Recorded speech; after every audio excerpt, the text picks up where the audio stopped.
everyone, and welcome to Gerg and Muxl, a podcast that seeks to explore the unexplored topics of gaming, how they work, and why we love them. I am Muxl. And I'm Gerg. And I totally forgot that we changed our name. Yeah, right. I'm impressed you got that. Caught you by surprise, huh? Yeah. Well, welcome back, everybody. We are this week talking about a game which has been making a lot of waves, a company which has been making a lot of waves with their game, Battle for Azeroth and Blizzard. Yep.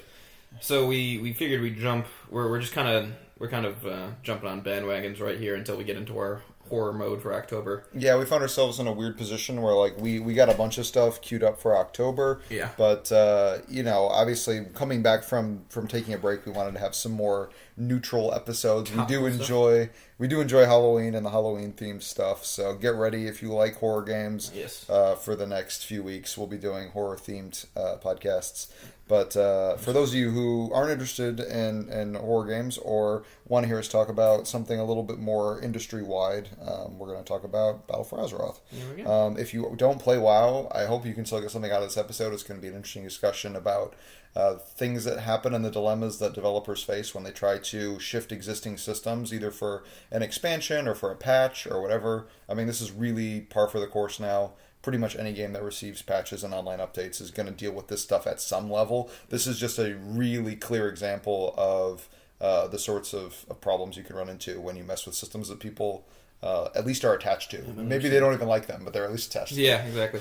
So we're going to, again, as always, hopefully we're going to try to keep it less WoW specific. I mean, we're going to use Battle for Azeroth as the example, but as a whole, hopefully you'll be able to take something out in terms of all of the bigger, broader pictures of some of these trends and the ways that the game has developed.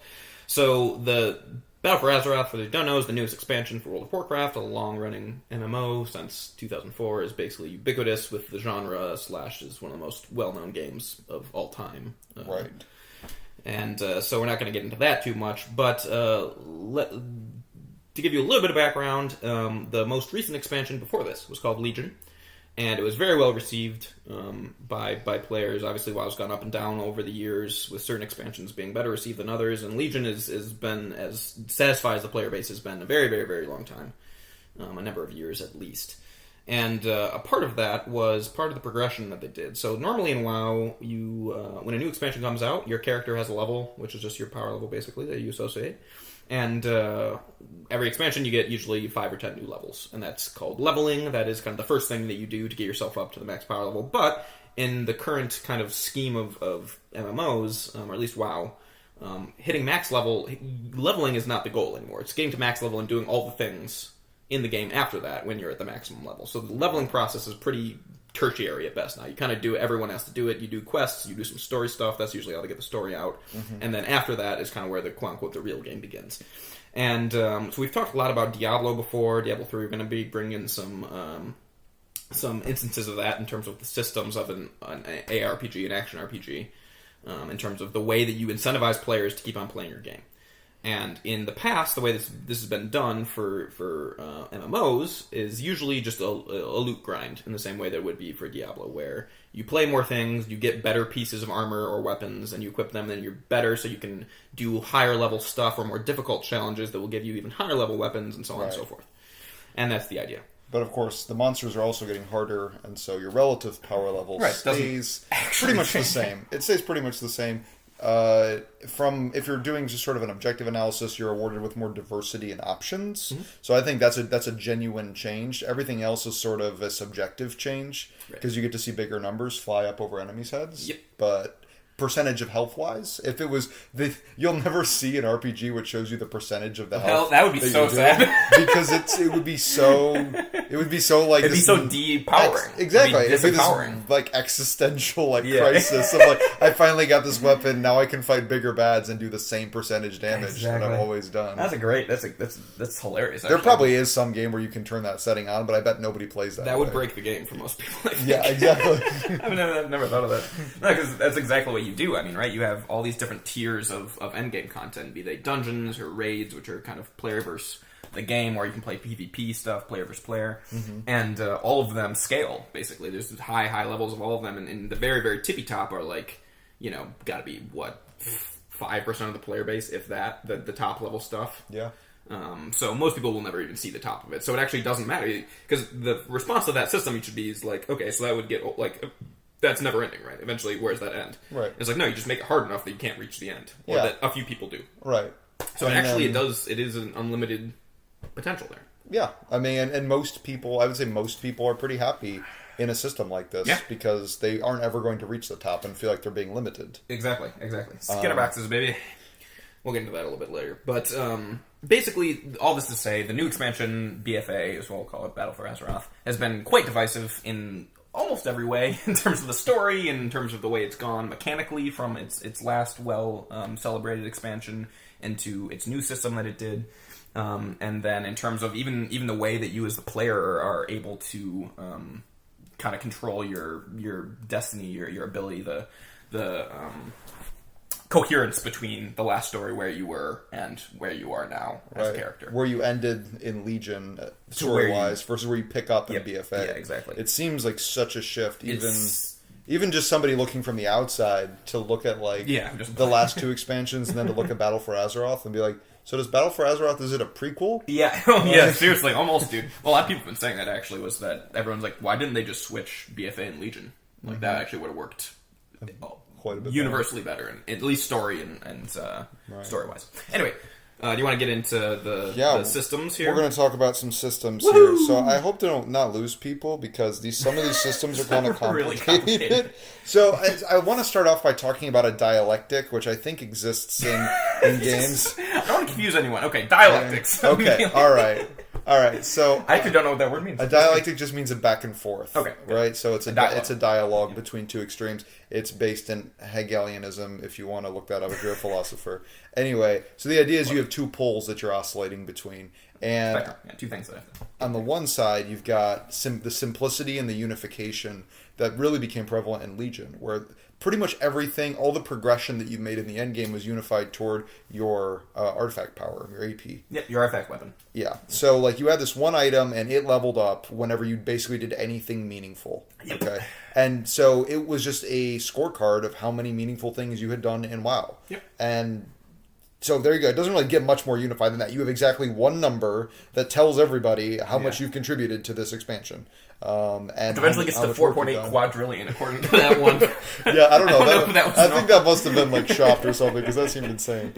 But there's a Wikipedia. There's no limit cap to it. I'm sure there's not a cap, but anyway, so it's super unified, right? Yeah, very simple. But the problem becomes when you have a really unified system like that, and then you go to make change. Like, where do you go from that? Right. If you're going to make some change to that, like I guess you could change the rate at which you get AP. But like other than that, you don't have a lot that you can do with that system. Yeah. And so, in order to make it more interesting, you of course start moving back toward diversity. Right. You start splitting it out into more fragmented systems, so that you can just play with individual parts of them, or at least give players like the feeling of novelty as they tried new parts of different systems, instead of just having the one number to increase all the time, because it's not very novel, right? It's like just the same thing, a number getting bigger all the time, which is a problem that Blizzard has struggled with as a design mechanic forever. I mean, since WoW came out, certainly, in terms of anything competitive. I mean, you see that across the board between, certainly with Diablo, with WoW.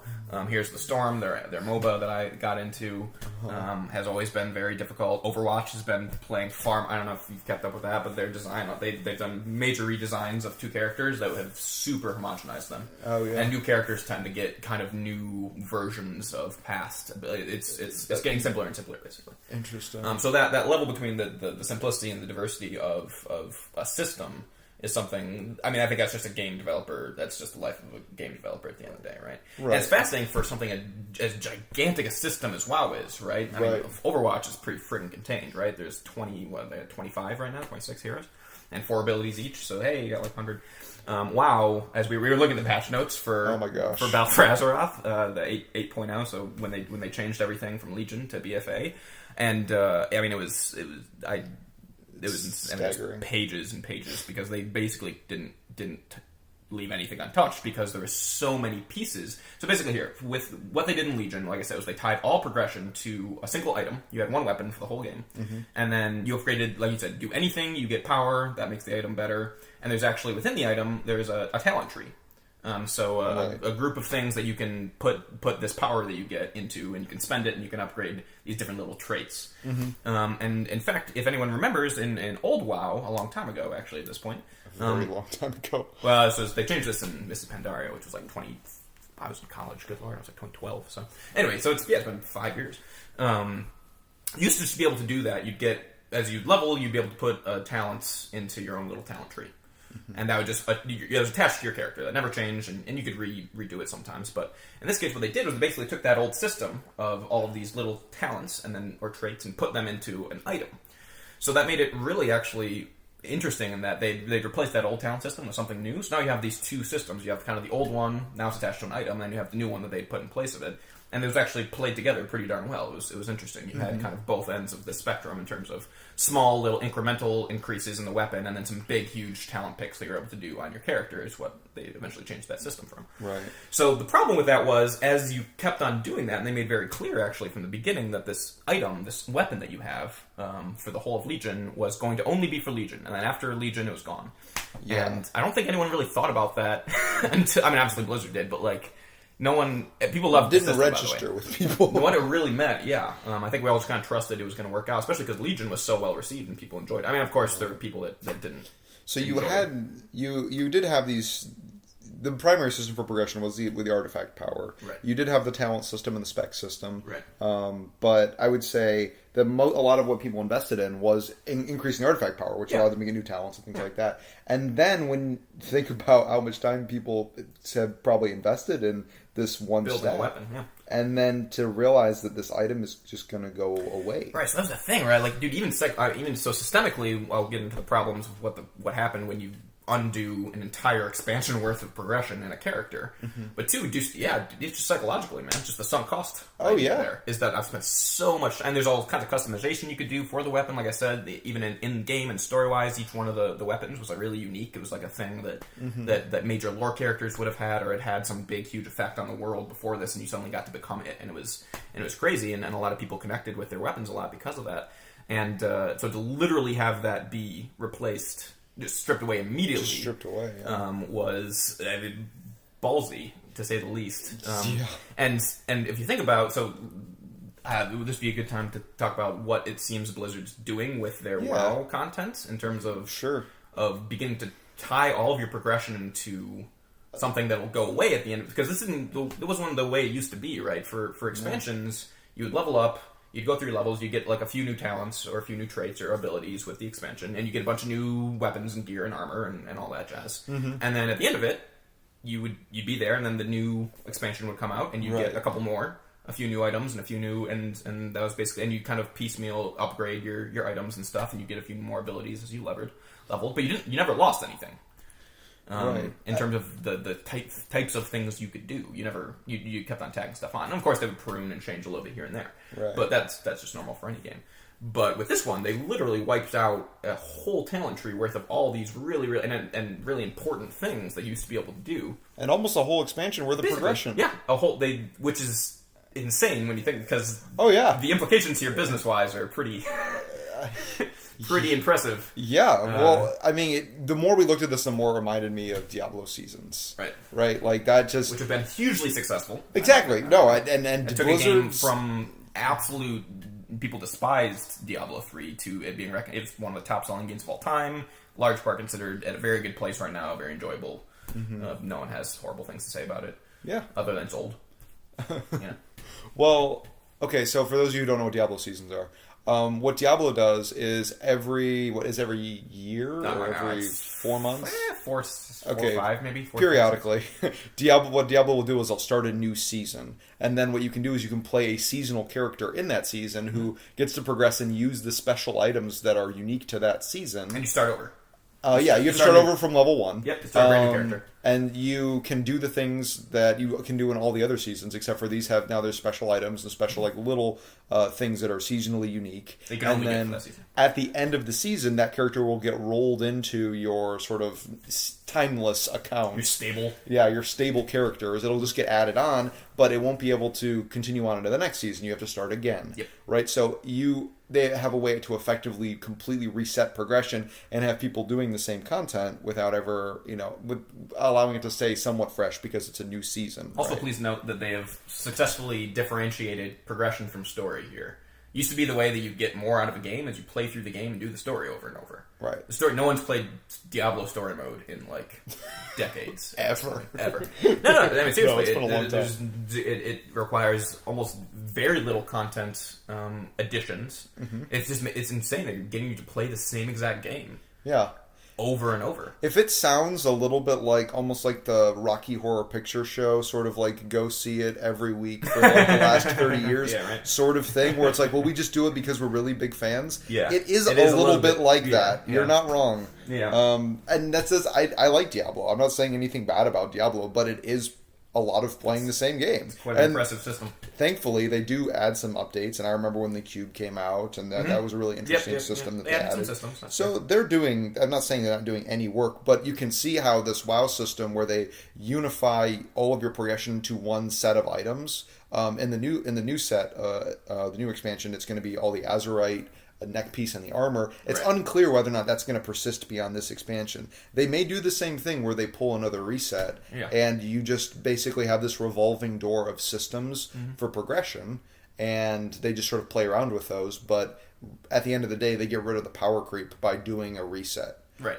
So you had a problem before of like de facto it was a little bit seasonal because the items that you would get in the new expansion just were so much better than anything. Even the best of the best end game gear you could get in the previous expansion was immediately replaced by meh gear in the new expansion. Exactly. And that had to be that way because otherwise what incentive did people have to go out and play the new expansion, right? So like you wanted to get people excited, and you didn't want the people who were the most excited about the game, which would be the people who had the best of the best gear, to have to slog through a bunch of meaningless crap while they got to the really good parts of the expansion. Right? Because arguably those are the people who want the expansion the most. The people who've done everything in the current expansion, they want the new expansion the most. So you sure as hell better start replacing their items with something interesting. Yeah. Well, so that just leads to an endless power creep, which is a real problem. Well, that's so hard, too, when you have... that's another design philosophy thing that is hard, is who do you tailor the game to, right? The 5% that are going to be playing 100% of your game, or the 90% of the people that are going to be playing, casually, and maybe they'll level up to the level cap and then do a few dungeons and they're done, right? Right. And specifically with WoW, now we always talk about the why do developers want people to keep on playing their games? Well, we finally have an answer for this with one. With MMOs, it makes sense. I was going to say, with this one, with a $15 a month subscription, question answered. Yes, exactly. That's an easy one, but no, that's just a fascinating another dichotomy. I mean, I think all of this is to say the deeper and deeper, particularly into something like MMOs, is they're so freaking complex. Yeah. It's gonna be so hard to keep so many different people happy, and that's the thing, right? Is you put all of these hours of art design and voice and story and writing and coding into the leveling process, which has got to be at least 50, if not more, % of the development, resources. And people blow through that. People buy it day of, take the day off work, blow through it in 40 hours. Right. And that's how long a good long game is, right? And then hop on the WoW forums and complain. Exactly. So that's not to it's not to make fun of anyone who does that by any means, but that's a very difficult.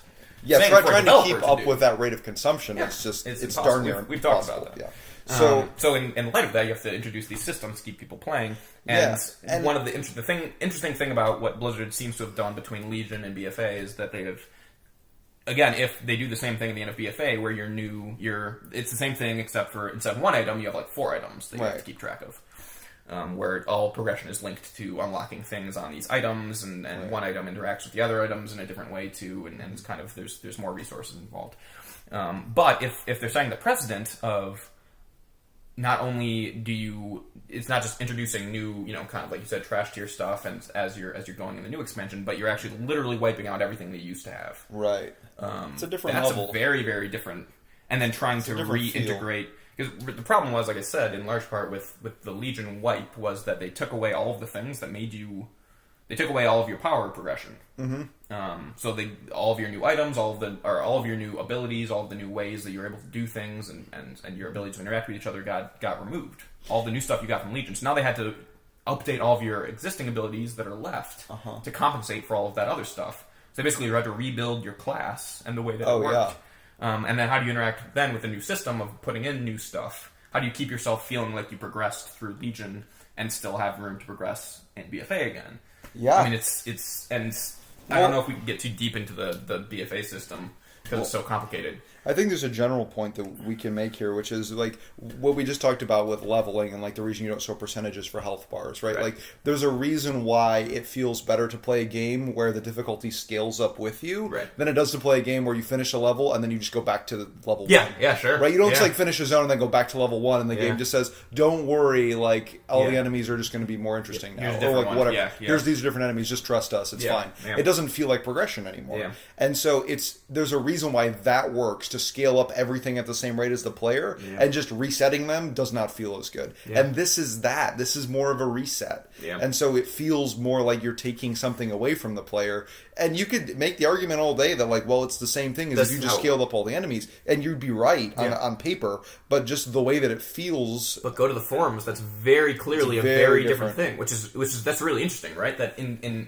it's not even the strategy they're using, it's the way they rolled out the strategy, right? Like, people are... Like, you go onto the forums, people are, like, pissed about the whole new system in BFA with the gearing, and, like, we've talked about that replacement of the artifact system to this new... It's called Azeroth.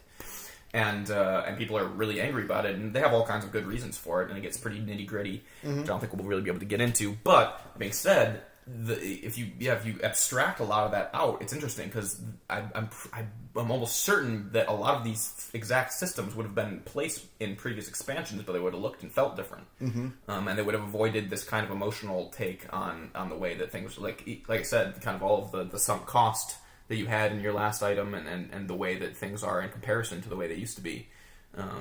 The systems themselves, I think, are solid in a lot of ways, but I don't think Blizzard quite expected the level of it's not an objective closed circuit, right? No. The current game director, Eon has a caca toast. It's super long. Oh, no. Dude, look up his name. It's really long. Is IONHAZZ. There we go. Oh, okay. Hazakostas? Oh, it's not too bad. All right, well, it looks bigger. I've never said it out loud. Anyway, he used to be a raid leader. He used to be a professional raider.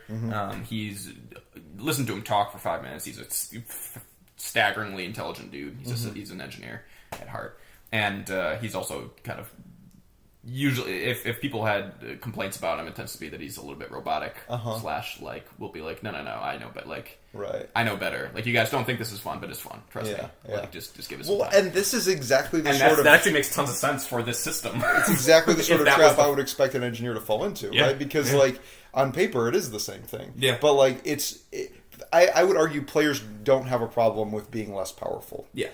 Players have a problem with feeling less powerful. Right? If they had a problem with being less powerful, then they would just stay in the starting zone. And they would just kill boars until the cows come home. Right? Like they want a challenge. That's the whole point. But they don't want to feel like you're taking their power away from them. And that's a much more subjective problem. Yeah, very much so. Or that the new system that you're putting in place that allows them to get that power back is even if it's different and maybe even superior in a way that seems to be, like we said, and getting away from that simplicity of the old artifact one, where it's just one thing, and now in terms of a design standpoint, you think, okay, that actually would give them a lot more options to be able to customize. The player should actually be able to benefit from having more pieces where they can put things together and different traits, and there should be more diversity in terms of the different things they can do and build, and it's apparently turned into very much the opposite, and people are very angry about that. So it's very interesting that the in theory on paper, I could see them having built all this during Legion, saying, oh, here's the next step, and it looking like it's a great evolution of the last idea, and now it's crashed and burned. And I think there's, like we said, there's some specific reasons for that. That might be a little bit, I don't know, we can get into them a little bit, but past that, it's very interesting that the thing on paper, even as described, has failed miserably.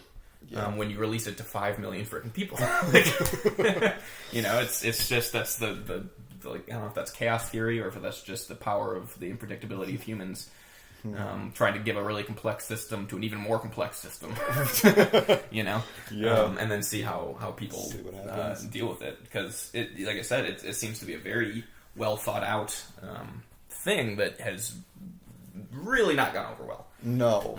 To say the least. And I'll let you guys decide if this is mostly a PR problem, or if there are some real like actual paper and pencil issues here. We'll talk a little bit about the details of the system. Yeah, I'll say because as well. We one detail seems important in our conversation with the power, which is being able to get a piece that is supposed to be better that is actually worse. Yeah. Than something you already have. Okay, well, let's talk a little bit more about the nuts and bolts of the system. Sure. So again, there's a movement from simplicity to complexity. So we're in the direction toward complexity. So try to stay with us. Yeah. If you don't catch all these details, that's fine. We'll highlight why these details matter in a second here. Greg, you want to detail from a high level what the changes are? Basically, so in terms of the way the progression would work. Right, so you lose your artifacts. Right, so the artifact's gone. Now you get a new item that everyone has one of. It's just a neck piece. It's a necklace. So we'll call it just the neck. And this thing is the same way as the old artifact where you do anything, you get this AP. You can still use the phrase AP because now it's not artifact, but it's Azerite, so Azerite power. Right. And same thing, you do pretty much anything, you get AP. And that goes into your necklace, and that levels up your necklace. And the necklace is just a thing that will give you some stats as any normal piece would. But the other thing it does is it will begin to interact with other pieces of armor. So now you have specific types of armor called Azerite armor, which I think there's only three. I think it's just shoulders, chest, and head. So helmet, shoulders, just 3 slots that you can get.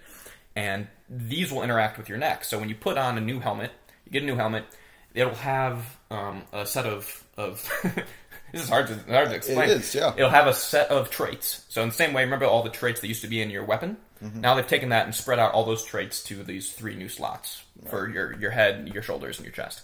And the way that you get those traits, so you say you get a new helmet, you put it on, and it has, say, it's got 3 tiers of traits, so 3 things to select.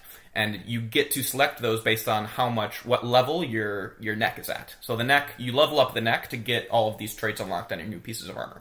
So you got these 2 things. You get to find a new piece of armor that you get, and that just feels good in and of itself, and it's an upgrade, and it has all of its normal stats on it, like it would anything else. And on top of it, it's got these traits that you can then pick from based on how powerful your Azerite is. So you can, in theory, get a piece of armor, and it wouldn't have any of your traits unlocked on it because your neck is at a low level. Mm-hmm. And then to get your armor better, you just keep on grinding that AP again in the same way, and it begins to level up your new armor as well. And that would be true for all the pieces you wear. So you have to level up one thing, just your neck, and that'll improve your armor as well. Right. And give you these choices within these new traits that you get to unlock. So you basically spec your armor. Yep. Right? Yeah. Like, it works very much like the spec system for your character, except for it's on the armor. Yep, basically. And so again, on paper, they just took the same exact thing from Legion and just made it a little bit more complex. Now instead of one item, you have one item that interacts with 3 other items. Yeah, your armor. And all of the traits that used to be on just your weapon are now on different pieces of armor, and you get to pick in between these ones instead of just one little talent tree on your old weapon. Now you, in theory, would get these mini talent trees on each individual piece of armor you get. Mm-hmm. So we want to talk about what the main problem with that actually turned out to be. Okay, so this all sounds fine so far. It sounds definitely different than the old system, but not necessarily controversial. Like a step forward. Mm-hmm. Right, yeah, definitely more diverse than the old system. But the problem is, so the question of which of these talents is the best becomes extremely important. Yeah. Because that now determines which items are the best. Because the best items are the best talents, right? Yeah. And these talents are a big deal.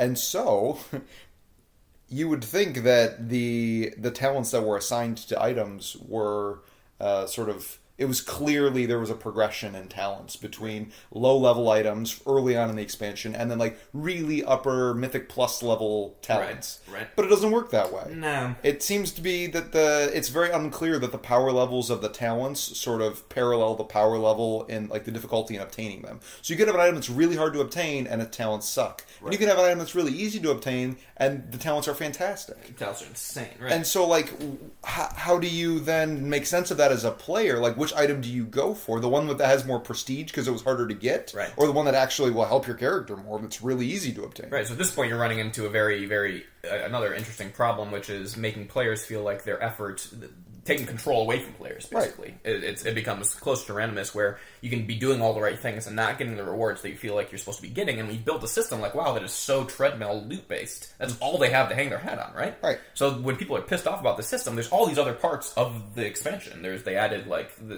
a bunch of new types of PvE content. Obviously, there's new story, there's new races, all this new stuff, and people are only whining about this, but it's because they haven't incentivized the game to really care about these other things as much as this loot grind, and this is the way that you loot grind in this game. Right. So when that fell, so there's two things. One, this opens you up to the possibility of getting a piece of gear, like Mark was saying, at a higher level that's supposed to be better, and it's actually worse because it doesn't have the trait you want with your build.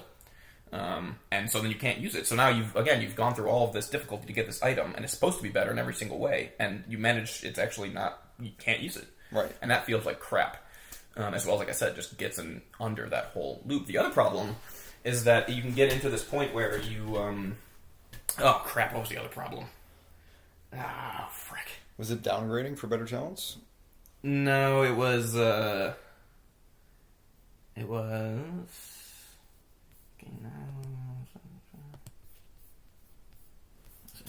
Go. Hold on, I have to write a note. So I know where to edit. Alright. Or 30. Yep. Unlock depending on the item for no reason. Mod new download. Traits on items are randomly assigned. You pick up a piece. Talents will change. Trait stacking lead to a lot of homogeny. Anticipate players are one of the best gear. It becomes so much harder to determine how good a piece of gear is because level interaction with items and gear they're wearing and letting parodies away. Yeah. Then we're introduce talents to everyone, but for long-term design. Go. So box about loot and loot grinds by developers' time. So you're squishing a lot of ambient flavor items. The Azeroth system, you see a lot of dilemma plays was good. Oh yeah, that's right. Trinket, real movement towards seasonal. Yep, okay. I wonder if there are lessons of harvest about cycling things. Oh, that'd be good. Power creep, deep seed expectations. No, so no. Oh, shit. Let me think back. Two big problems with that. One. Oh, okay, got it. Okay. Go. So the second big problem is that you can get a piece of armor, right? And if your neck isn't high, if you haven't grinded enough AP on your neck, then you can't use that armor until you grind more of that. Right. Which, in of itself, doesn't sound like I remember telling Mark this, and he was like, "What? That seems normal." Right. But with the way that WoW's been set up for many, many years now, once you reach max level, which, like I said, is a pretty normal thing. It's not a hard thing to do anymore. Once you get something new, you immediately get to use that thing. So it's this huge expectation built into the player base that when you get a new piece of gear, that is what equals more power. Right. So the idea of getting a new piece of gear and then being like, but now you have to go do all these other things that you might not like doing as much. Right. Just to be unlocking the traits on your new gear has put people in, made them quite angry. It's funny because... So, again, the specifics aren't quite as important there as much as you are upsetting a very, very basic level of expectation of the players, which is getting a new piece of armor feels good. Mm-hmm. And that is not happening with the new system. And, again, they've built the system in such a way that if that falls out from under it, then the whole enjoyment of the loot grind is basically gone, right? It's a very, very fundamental piece of it. Right, because you could get a piece of armor, but like that doesn't matter because you can't use it. Right. And then people get pissed. So then it really becomes super just like a grind for AP because like all you would want to do is use this piece of armor that you got, but you can't use it yet, so you have to just grind AP. Yep. And then just to get the thing that you want. And much less, like I said, in terms of getting the right traits and then figuring out how traits work and then put that on top of all of the pre-existing complexity of the game with your own talents and specializations and party compositions and different types of content. Mm-hmm. And it gets mind-numbing real quick. So I can definitely see how that would lead to frustration for players, right? Because you're not only trying to get the right item, you're trying to get the right item with the right talents. Right. Now this is something that you run into with Diablo, right? Yeah. Where what you have is items drop and then they drop with a certain bonus to different stats, mm-hmm. or they can drop with a certain bonus to different stats. Mm-hmm. And so what you're allowed to do in a new Diablo system that they added on within the last couple of years is you can now re-roll what those numbers are to try to make them better. And it wouldn't re-roll the numbers; you can re-roll the trait. This will get weird as we keep on. But you're right. You can re-roll the trait. Yeah, and so and you can get better numbers on the trait. But yeah, I would not be surprised if in a not too long, actually, we end up seeing a very similar system with WoW because it's frustrating to have to find not only.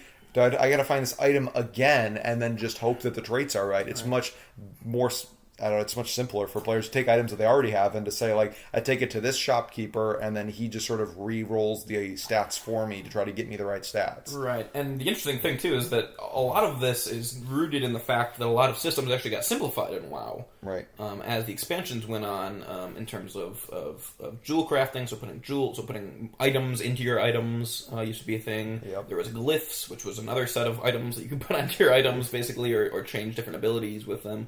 And those were craftable, and all kinds of different systems were associated with them.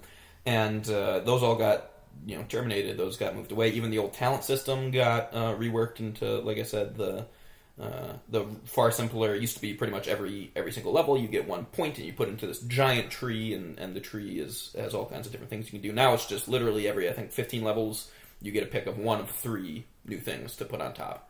And they changed that to make it a lot simpler so that you were making more meaningful choices every single time that you got a talent. It makes sense. Right. But then they basically reintroduced the old talent system where you have this big old tree in Legion and put on a weapon.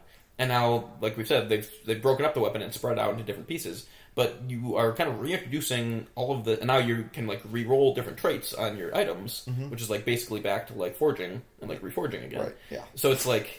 It's interesting. They seem to be a little bit recursive here in terms of making things more complicated because of the fact that they're trying to figure out how to put new things into the game. Right. Well, and so I don't necessarily even take this to be a criticism of the game. Like, so it's going to be like a lot of shell games, right? Like, it's a little bit like trying to hide from the players the fact that nothing is happening. Yeah. Right? No, but like, we do this in scaling, right? Yeah. We're really, well, it's easy to describe in scaling, right? Because you get twice as powerful, the enemy gets twice as powerful, nothing happened, right? Like, super easy to explain. Right. You can also hide in complexity in the same way. In complex systems, right? Where it's like, okay, we took away talent trees, but we reintroduced jewels on items, and those, jewels have talents, and then, unlock the ability to unlock other things. Right, like, eventually that, like, you don't your character doesn't progress anymore, but the items progress. And if you do that piecemeal, then eventually each step of the way, you could actually come full circle. I mean, very it's much like, so. and I think, again, because it is such a subjective, like, how does that feel? It doesn't matter if it's, like, on paper, pretty much you're going in circles, right? Like, the important thing is to have the player base follow you along on all of these changes, and to not have them in an uproar, which is kind of what's happening now.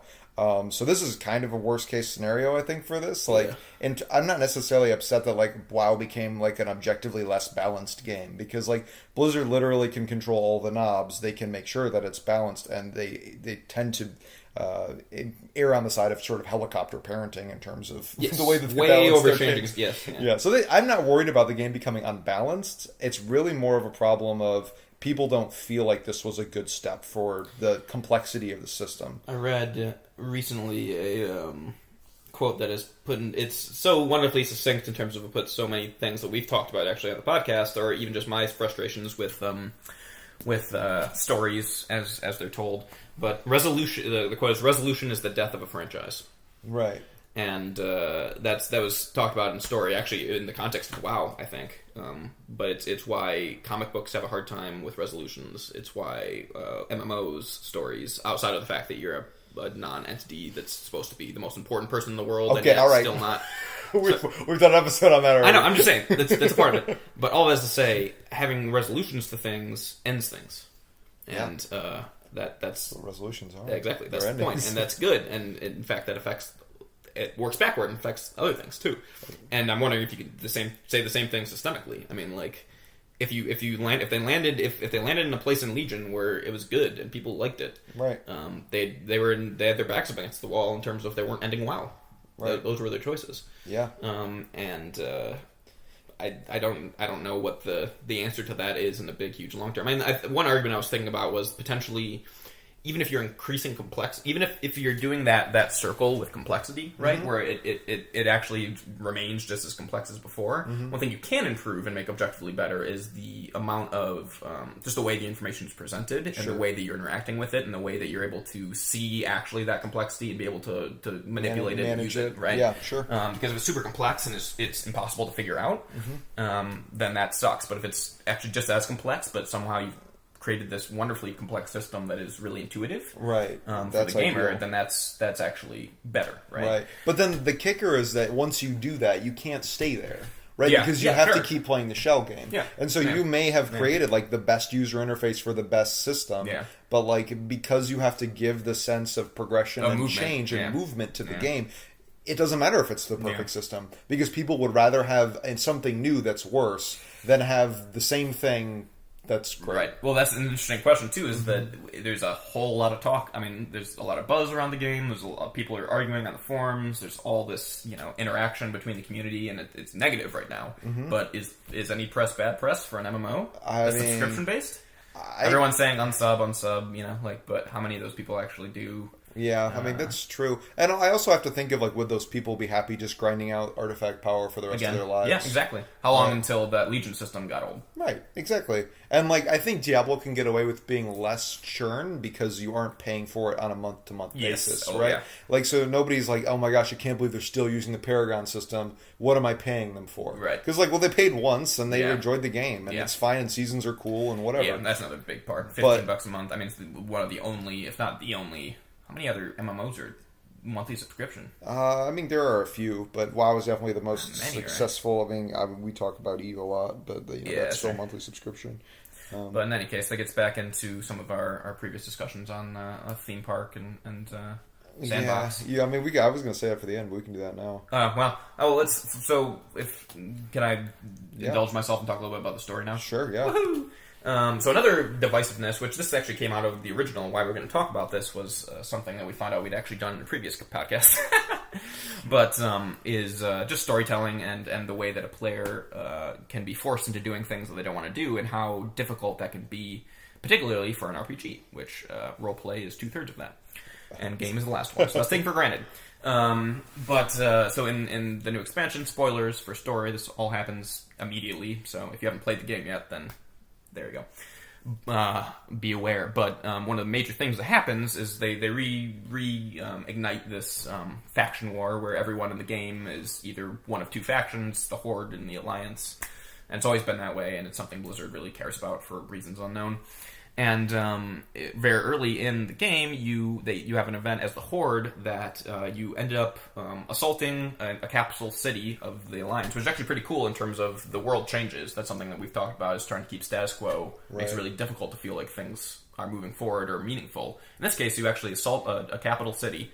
It's a big giant tree. It's a world tree of the elves called Teldrassil. And you burn it down.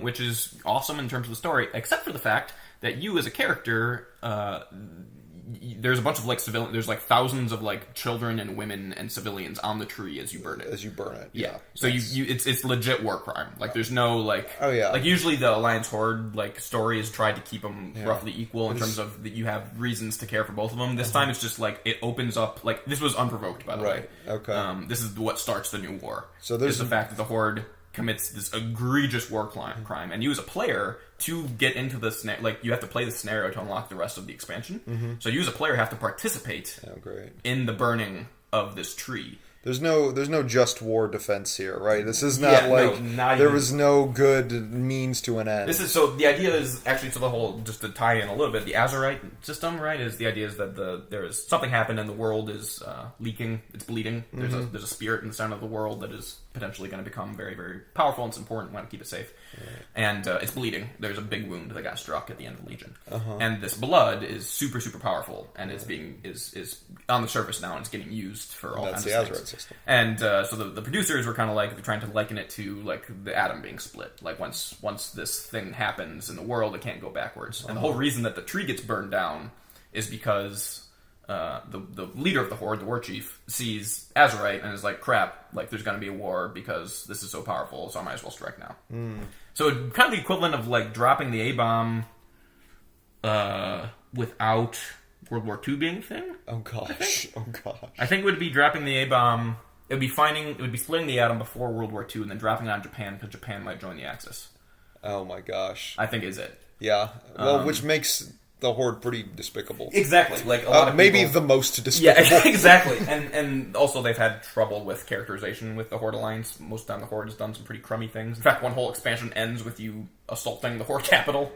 You play as rebels against the Horde itself. Wow. If you're Horde side. So anyway, all of this to say, a lot of people are a little bit put out about this. As, again, we're talking about characters you might have had for 15 years at this point. Right. That people have been role-playing, and suddenly you are forced into burning to death women. It almost sounds like laughable. Like, oh yeah, it does. It sounds ridiculous. All right, guys, we're gonna open up this expansion by trapping children in a burning tree. in a house, and then we're gonna light it on fire.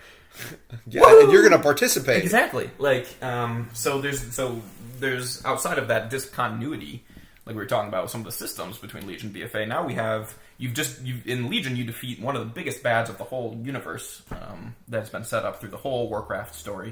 And you are a paradigm of your class. You're kind of a lore-centric character now. You're the leader of whatever class you were. So if you're a mage, you're the mage. You're the best mage. If you're the shaman, you're the leader of all the shaman now. There was a real movement toward class unity, unification along class lines. Yep. Right, and so now we've moved back toward unification along faction lines. And again... Which is entirely arbitrary. Oh yeah, it is entirely arbitrary. And it also, like you said, the player doesn't really give them much say. They just get thrown into this mission and are like, okay, time to burn down a tree, guys. Right. So that's an interesting thing, right? How do you begin to... I mean, outside of the I don't want to just be complaining here. Like, what... The problem with that tends to be... so then what happens on the other end of that, right? So the Horde burns down this capital city. So the Alliance is pissed, so they go move against one of the Horde's big cities. Right. And instead of there being kind of a similar thing that goes out, instead of... Oh, man. Basically, the leader, the one who burned down Teldrassil, the leader of the Horde, war chief, named Sylvanas, they get assaulted in a counterattack in their own kind of capital, called the Undercity, and the Alliance is winning. And instead of withdrawing, she literally nukes her own city to killing both Horde and Alliance. She lets this plague out, this weaponized plague that makes that kills everything it touches. Oh, fantastic. And so... The net result is both sides lost the capital city, but in both cases, the Horde blew up a city. Right.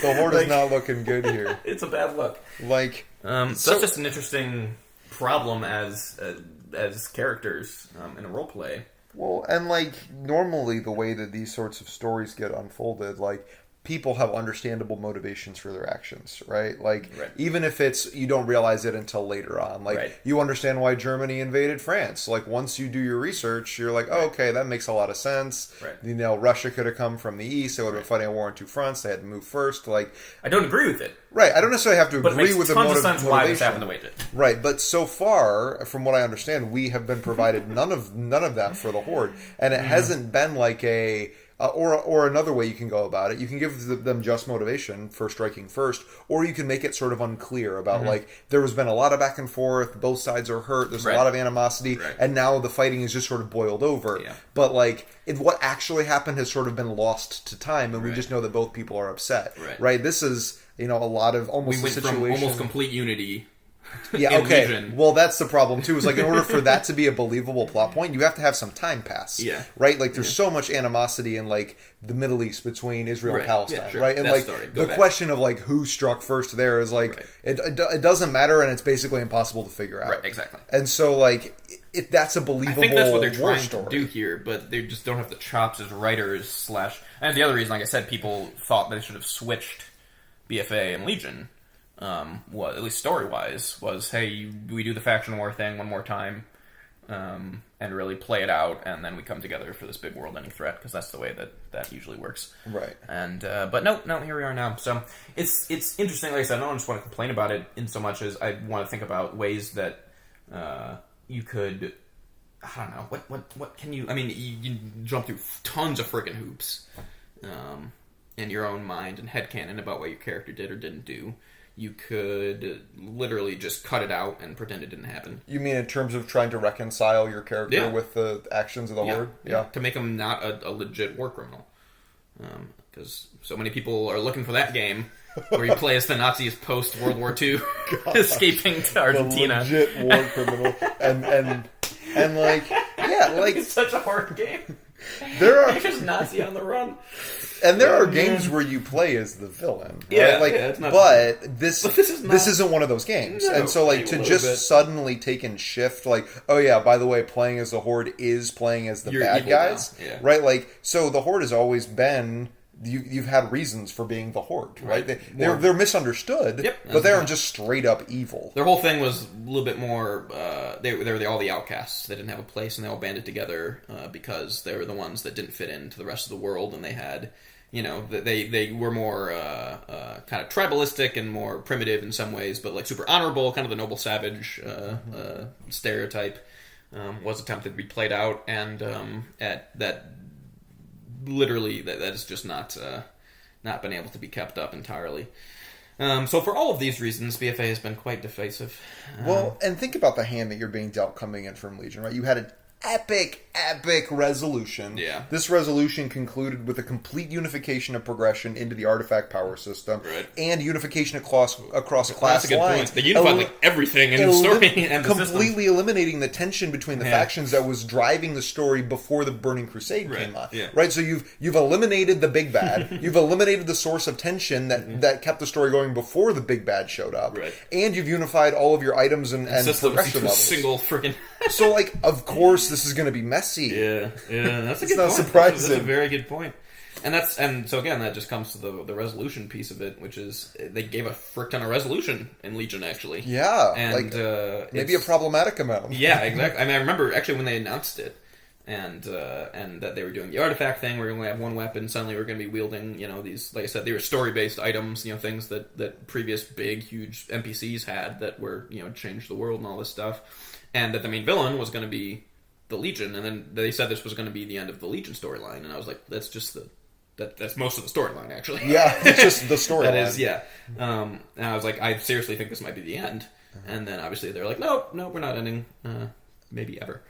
So it's an interesting problem that I think I think part of the thing that they're trying out potentially with the outside of story now back to the systems, like we said, is getting towards this. If they're thinking long term for the life of WoW, right? Are they going to just keep on doing expansions until the end of time? Maybe, but at the same time, or were they going to be moving towards more of a season based system?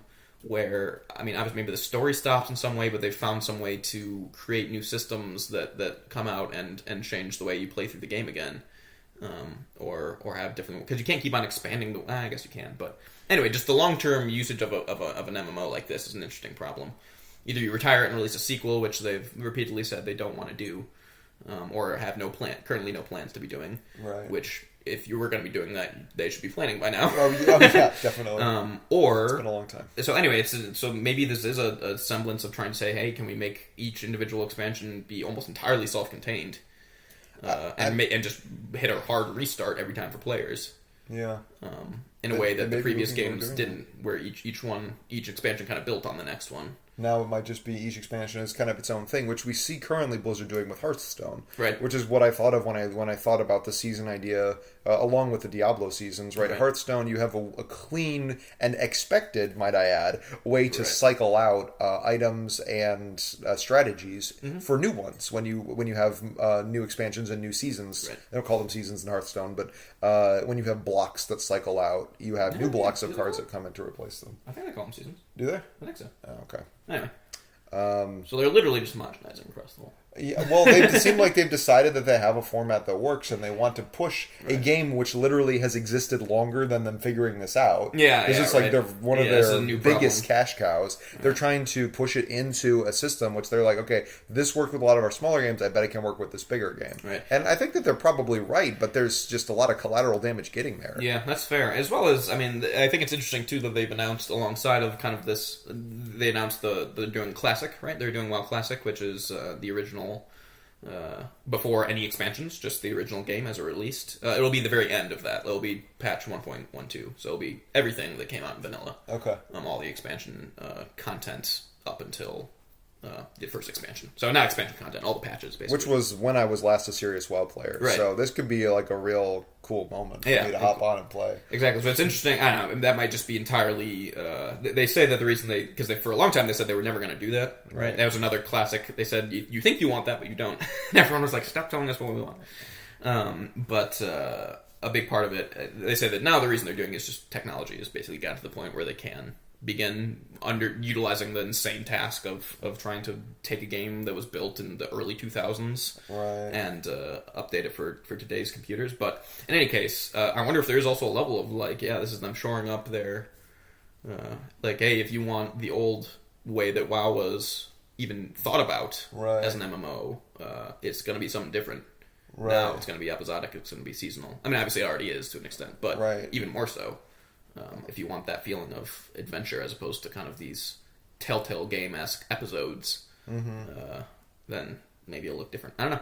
Well, I do think that from like a story standpoint, they're in a pretty steady state now, right? There's always been the Horde and the Alliance fighting, like throughout all of Warcraft. And so, like, if they leave the story here and just sort of...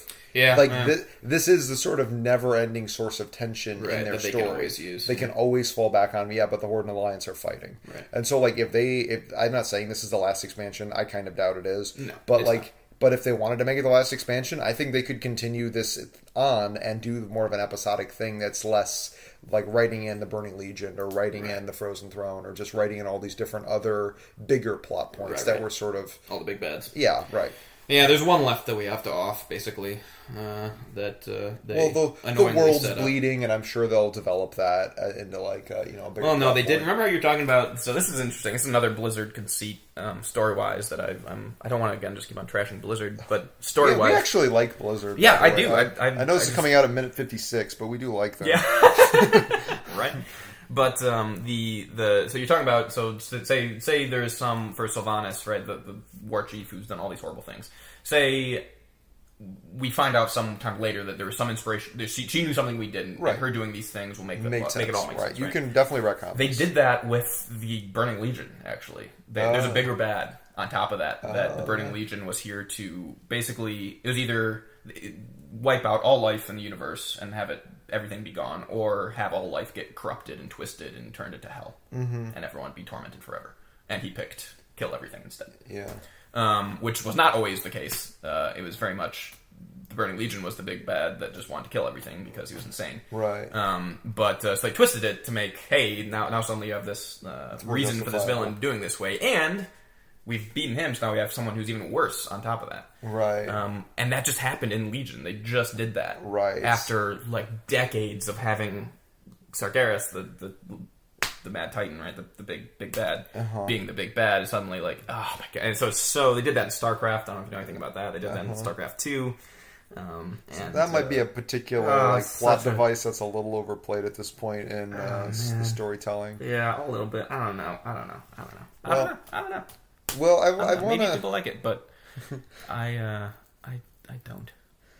So I do want to take a little bit to tie some of this back into the Rails versus the theme park design discussion that we've already had about MMOs. It's a good episode, but we like to connect points between our episodes so that there's some level of continuity between them, and we like to think that we're coming up with a more complete understanding of games. And I think that a lot of when things come up over and over again, it's helpful to talk about them and connect them. For sure. So in this sort of theme park design that Blizzard has players sort of going along on, you can't ever really just leave the theme park alone. Right? You can't just set a theme park and forget it, because eventually everybody rides all the rides, and then there's a question of, okay, what do I do now? Well, you probably just leave the theme park, right? Yeah. Which is a real problem in a subscription-based game, because you don't want people to leave your theme park. You want them to stay because they're paying by the hour to be there. Yep. And so you have to create diversity. You have to shake things up. Even if the theme park is great, most people like it, they will eventually get tired of it. And so there's a certain amount of player fatigue that you have to compensate for when you're doing theme park design. And so there is never a perfect WoW. Yeah. Right? There never will be. Yeah. Even as much as people liked vanilla, the reason why they moved on from vanilla was because people would have started leaving the game. Yeah, they need something else. And so they had to keep developing it. And so I have the utmost respect and appreciation for the position that Blizzard is in with WoW, in that they have made a Rails game that people love so much, but they have to keep adding track to the Rails. Right. And they can't ever stop. Yeah, that was something I kind of wanted to come back to, at least was I'd usually like to have a more balanced discussion in terms of, at least, I think we throw out a lot of problems with what BFA has done. Sure. We haven't given a whole lot of solutions, but I think actually, even thinking back to what we were talking about, I'm not sure within the, like, maybe in a, if we were able to see this big, like, perfect, like, view of the whole design of an MMO, maybe this is completely inevitable, having an expansion like this. I mean, in fact, it normally has been talked about, it's usually one good, one bad expansion for the past few. Since Wrath of the Lich King, really. Cataclysm wasn't as well regarded than Pandaria. People really liked than Drain. Anyway. And I don't know, like, I was thinking about, like what would we do different? And obviously I'm not a MMO designer, but I wonder if there is some level of, there actually isn't too much for it in terms of the way that MMOs do have to, a theme park MMO is designed, and just the kind of inherent limitations you have in the structure of it, that as you reach certain points in time, people are just going to be less. You absolutely cannot keep everyone happy at every point. Well, and we were even discussing, like, during what we were just doing show planning, like, okay, at the end of Legion, like, you basically are Thrall. Like, you are, like, you're the world shaman. I mean, your biggest hero, whoever it was in Vanilla WoW, you've basically become them. Yeah. And so, like, of course there's going to be something of a hangover, like a power trip hangover in the next expansion, because, like, where do you go from there? Yeah. Yeah, and so that's not to say that, like, even some potential systemic stuff hasn't been as well implemented as maybe they'd wanted, but I guess I don't want to end on a scathing critique as much as I think I understand why a lot of players are pretty unhappy with a lot of this stuff. Right. And that Blizzard does have to think larger term, and players in general feel, they log in, this is how it feels to play this day. I'm angry. Sure. That's it. Sure. That's a subjective which makes tons of sense. Of it. I don't know. I think at the end of this, I don't feel like Blizzard is horrible. Is the big, like, they've just effed all of this up. Right. I mean, I think some of the story stuff I would have done definitely differently. But in terms of talking about the systems and just the way that you're at, I don't know if it's this, complete, they've dropped the ball thing they have to fix. I think they're on their way to figuring out a far larger story of a far larger system.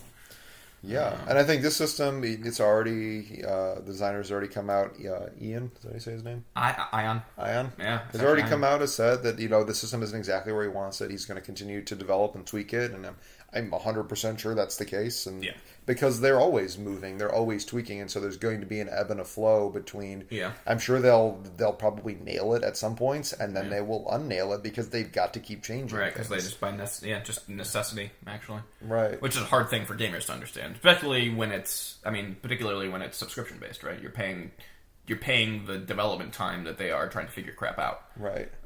That's hard. We could have used some of our psych background here to go into, like, even the subjective experience of diminishing returns, and just like some of the problems that come into, like, you have the best thing ever, you own a Lamborghini, you finally got it, and like on day 700, like, is it still as cool to own a Lamborghini? No, of course not. It's just your car, right? Like, everybody else thinks it's cool, so that's nice. Like, people think you're cool, but, like, it's just your car. Well, that also gets into another deeper thing, which is that in general, people's levels of satisfaction with their lives are actually pretty darn stable. There'll be big spikes and hits, but, like, the classic one, like the lottery, right? Lottery winners, even if they do end up holding on to their winnings, which a lot of people don't, their satisfaction of life will stabilize after, like, a year. Yeah, it's insane. Which is an insane amount of money to have that happen. Remarkable, or major traumatic events, right? Like loss of a limb. Like overall subjective, of course, satisfaction will actually like level off again after like 3 years, which is insane. So again, that's a very I'm generalizing here quite a bit. But at the same time, is there some level that the loudest, angriest voices in WoW are unhappy people? Right.